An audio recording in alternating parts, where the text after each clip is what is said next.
د طالبانو او ایران پولساتو ترمنځ انخته پای ته رسیدلې ده. سلام ستړي مشئ، زموږ سولا ټي وي چینل ته بخیر راغلی. ملګرو که غواړئ پوه شئ ویډیو تر اخره وګورئ. د افغانستان د نیمروز په ولایت کې د طالبانو او ایراني پولساتو ځواکونو ترمنځ وسلوال انخته پای ته ورسېده. د افغانستان د نیمروز په ولایت کې د طالبانو او ایراني پولساتو ځواکونو ترمنځ وسلوال انخته پای ته ورسېده. د ویلو ده چې پرون چهارشنبه د ډسمبر لومړۍ نیټه د افغانستان د نیمروز په ولایت کې د ایران سره په پوله کې د طالبانو او ایراني پولساتو ترمنځ وسلوال انخته وشوه. انختې څو ساعته دوام پیدا کړ. دواړو خواو په انخته کې د سپکو او درنو وسلو نه کار اخیستی دی.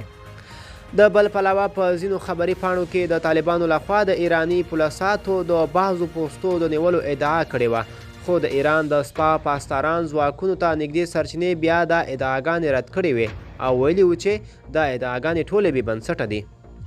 د بل پلوه د طالبانو ویان ذبیح الله مجاهد بیا د بیان په خپرولو سره ویلي دي چې د نیمروز ولایت کې د طالبانو او ایراني ځواکونو ترمنځ د یو سوء تفاهم په نتیجه کې پیل شوې انخته پای ته رسېدلې ده.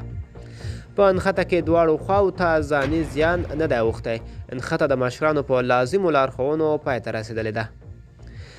ملګرو دا وه زموږ چمتو شوې ویډیو. د لا ښکلې ویډیوګانو لپاره زموږ سولا ټي وي چینل سره اوسئ. تر بلې ویډیو ښه وخت ولرئ.